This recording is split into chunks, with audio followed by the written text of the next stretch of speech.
I do hope you are enjoying this video series, the Renters' Rights Bill Landlord Survival Guide. We're doing what it says on the tin, helping landlords plan, survive and thrive the upcoming Renters' Rights Bill. And I am joined for this instalment by James Kent, who is Chief Innovation Officer at the National Residential Landlords Association, NRLA for short. Welcome, James. Thank you for being part of the information that we're sharing about the Renters' Rights Bill. And first of all, on a kind of scale of 1 to 10, how momentous do you think the changes are that the Renters' Rights Bill is going to bring into effect in our sector? So I think it's a difficult one. I think it depends on which part of the sector that you're in. Mm-hmm. So for example, student landlords. Mm-hmm. I think they'll be hit quite hard at the beginning, because we know now that the tenancies, they won't run alongside the academic years. Mm-hmm. So it's going to significantly increase the chance of a void period. I mean, if you look at Scotland, for example, if we're going to follow suit to them, then it's likely lots of these student landlords will end up leaving the sector or diversifying in some way. The rest of the PRS as a whole, I don't think there's going to be a huge impact at the beginning. We know landlords don't like to get rid of the tenancies. We know the landlords don't like to end tenancies. They like to keep the good tenants. Mm-hmm. You know, that's why an overwhelming amount of tenancies are ended by the tenants themselves. Mm-hmm. We estimate roughly about 4 years on average. I think the trouble will come with the increased chance of bad tenants and the bad experience that goes with that. Mm-hmm. And then that will breed stronger and stricter referencing, for example, and more choosy for the tenant that the landlord is ultimately going to choose. Mm-hmm. So I think if you're going to answer that question, I think it depends on where you are in the sector and where your properties are, and also how adaptable and flexible the landlords are willing to be. There's going to be a transition period, hopefully, and landlords do need to get up to speed with the new legislation because obviously non-compliance, there's quite onerous penalties and other things to take into account. And we've recently had the NRLA National Conference, and that was very much themed along these lines. But what were the landlords feeding back to you that they were really concerned about? Because obviously, landlords are concerned about the removal of Section 21. And, I've been landlord for 20 years with multiple tenants, and I think I've only issued one about 5 times. I don't believe them to be the scourge that, certain quarters of our sector would make out. So what have landlords been feeding back to you? Well, first of all, I'm glad you like the conference. From our membership base, we're seeing the number one is the change in rent arrears ground. So as we know, at the moment it was 2 years. At the moment it's 2 months. Mm-hmm. That's been extended to 3 months with a longer notice period. So that's 4 weeks to serve that ground. So effectively having 4 months in arrears. Mm-hmm. That's definitely a concern for a lot of members and a lot of landlords in general. Like you said, coming up after that would be the section or the abolition of Section 21. And then also the loss of the loss of fixed-term agreements. Mm-hmm. What's interesting as well is that we're finding that our members are concerned about how they would go ahead and increase the rent. Mm-hmm. So that we know there's a ground that you can increase the rent, but you need 2 months' notice. But the pressure that will have on the court system is going to be concerning. And the reason I say that is because the way that the bill is written, the way that it's worded for tenants, it almost encourages them to challenge the rent increase. Whether it's fair, not fair, in line with market rate, it doesn't matter. They're gonna challenge it. There's no real downside for them to challenge. So, and as it stands, the courts as they are at the moment, they are at best going to be a 5-month turnaround to get in front of that judge to see whether it's a lawful or a right to increase that rent. Mm-hmm.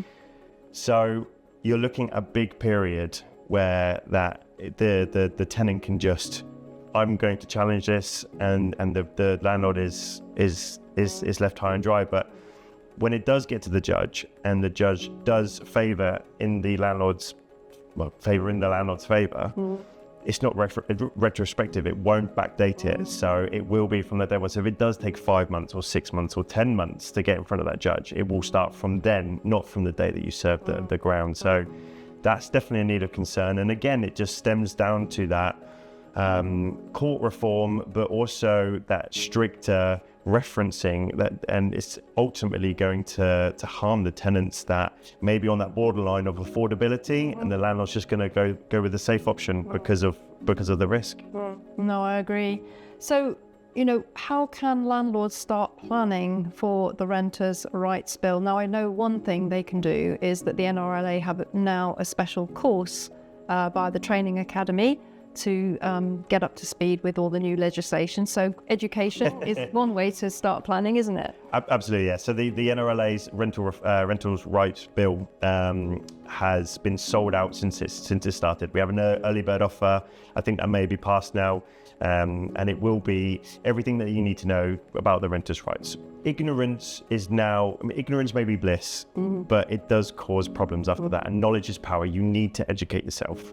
There is still a lot up in the air right now as it stands. There is still a lot of questions around how it's going to be, what's going to happen. But you need to stay abreast of that. You need to make sure that you are as educated in it as possible. Joining the NRLA, being an NRLA member, is step number one in my eyes. I would say that. However, they're the ones that are in the room. NRLA are there talking to the ministers. We're the first-hand knowledge about it, and we are giving that to our members. So if you're not a member of the NRLA, that's a perfect way to get educated.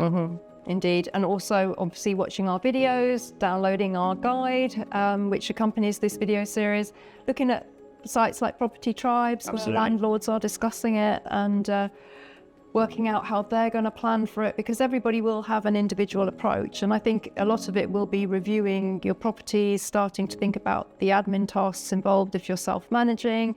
And as we discussed with our previous guest, Teresa, maybe going for some help from a letting agent, those kind of things. So yeah, I think you're right. They need to start planning now, and the first stage is to get educated.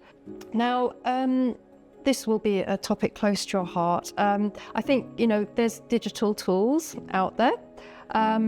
Title Guardian, who are sponsoring our videos, is one of those digital tools that landlords can rely on. And I think, it's very important for landlords to use these tools for compliance, managing tasks, mitigating risk, and creating audit trails. And as your role of Chief Innovation Officer at the NRLA, I know you would totally subscribe to that 100%. They should be doing it already. Without question, having a digital tool can only make things better. If you are a landlord and you are not using some form of digital platform to help manage your property business, you're not doing it efficiently. And it will come back and bite you in the bum, because the sector is becoming more professionalized, more digital. They're making tax digital with property portal or database.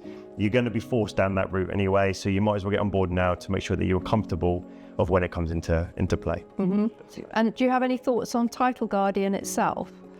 I was just speaking to Title Guardian out there actually, and it's incredible just how many landlords have their properties under some sort of fraud.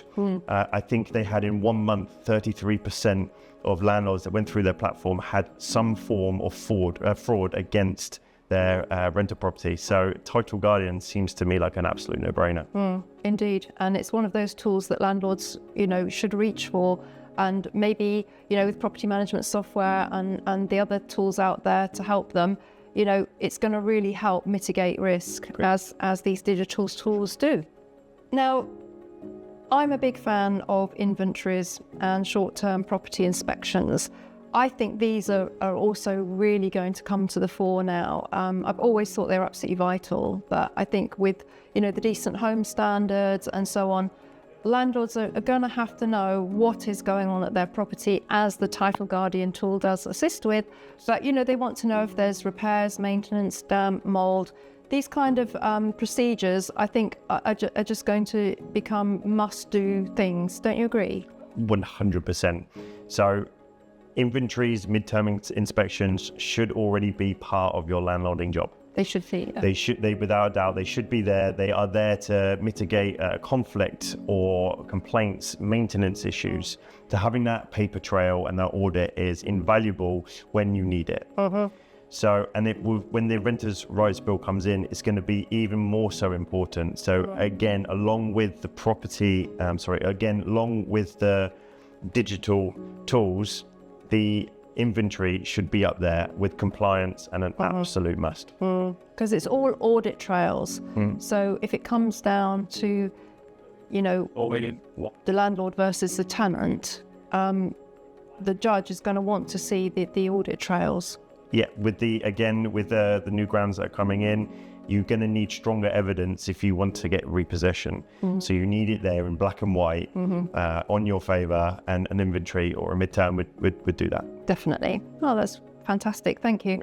Now, what do you know about the new property portal and how it's going to work? I think the name's been changed to the property database. Now, I much preferred it. I think everybody preferred the portal. Yeah. It's less ominous, I think. Yeah. There's still a lot up in the air about it. Yeah. For definite, but we do know that it's there to be a centralized information hub for landlords to put the information about their properties on, so that tenants, so there's that transparency between tenants and landlords, and even the local authorities, councils.